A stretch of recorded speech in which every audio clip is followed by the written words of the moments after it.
If your LG TV goes offline every time and you're fed of it, then don't worry, I am going to give you the best solution. For this, first of all, you need to go to the TV settings, and from here you need to click on all settings here, and then you need to go to the journal option, from here. So from here you need to go to the additional settings in journal.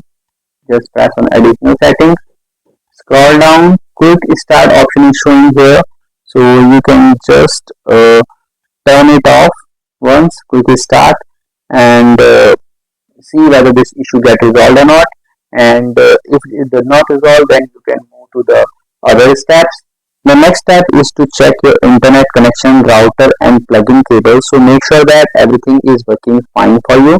And after that, you need to download all the pending updates. Go to the settings and then go to the all settings of your TV.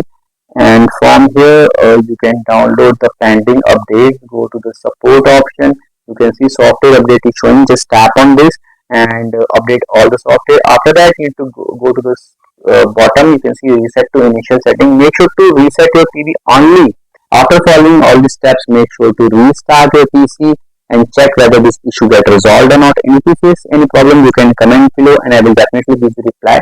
And if you find this video helpful, just hit on the like button and also subscribe my channel for more videos.